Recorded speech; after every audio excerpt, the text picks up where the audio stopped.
Ladies and gentlemen, it is time! The Lord of the Rings Return to Moria is finally here, and I was lucky enough to get my hands on a copy of the game, courtesy of North Beach Games. They handed me a review copy to check out and give my first impressions about their beautifully crafted underground world. Lord of the Rings Return to Moria is a survival crafting game which, as most of us already know, entails starting with very basic tools like pickaxes, axes, torches, and weapons, with the focus on venturing further out into the world to discover rarer materials to upgrade and craft stronger variants of each tool and weapon at our disposal. After spending many hours with the game, I can safely say that although it's fun to explore a brand new survival game, I felt underwhelmed with what the game had to offer regarding progression. And I think this boils down to how the game rate of progression to time sync ratio is heavily outweighed. So let me explain. In survival games, usually within the first hour or two, you found some materials, worked out how to stick them together to make tools, armor, weapons, maybe a workbench or a forge of some kind, and then you're slaying big bad bosses in the world, and you feel satisfied with your achievements and the time spent feels justified. With Return to Moria, I felt like I was in a constant loop of the same thing for hours.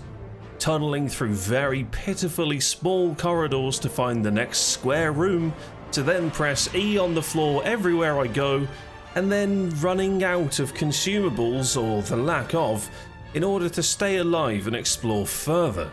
So I was forced to return to my base to eat, sleep, and do some very basic crafting. And then, with no time to think, a horde raid descends upon my base, with no explanation of it occurring in-game, and I hadn't even had chance to build my own base, as the game spoon-feeds you a small preset camp to just rebuild and use, which at first seems fun, but that's all I managed to achieve with the first 4 hours of my initial playtime. Underwhelming to say the least. In games like Valheim, you build a pretty sizable base within the first hour, having crafting areas and chests are all organised. In Return to Moria, you just throw stone at a prefabricated layout and call it home. Moving on to the combat, it's pretty simple. Hit, block, dodge roll, wait for stamina to replenish, and then repeat. Nothing felt amazingly impactful, and a lot of creatures are completely avoidable if you just run in circles or get to higher ground. There was never a true feeling of danger from the AI.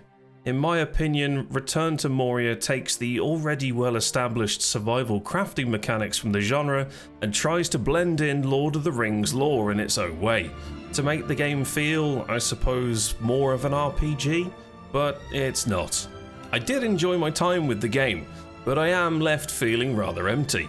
There's no hunger for me to play more, and I personally want more quality of life updates and optimization before I truly push further to see what the remainder of the content looks like. If you were looking to buy this game, I'd wait. Maybe grab it on sale or wait for hotfixes and patches to make the game just way more than what it currently is. It's not in a good place. I'm saving you money. The game needs hotfixes and patches for optimization. There are a lot of FPS drops, there's a lot of visual tearing happening in the rendering outside of your character's sort of draw distance. It's a bit of a hot mess. Thank you so much for watching this video. If you're new to my channel, then consider subscribing, drop a like if you enjoyed it, and if you want to watch my gameplay coverage live, then head over to twitch.tv/ToastyRaven, and I'll see you in chat. I guess that's it from me. If you want to watch the livestream footage of Return to Moria, then click the link in the description below, and I will see you in the next video.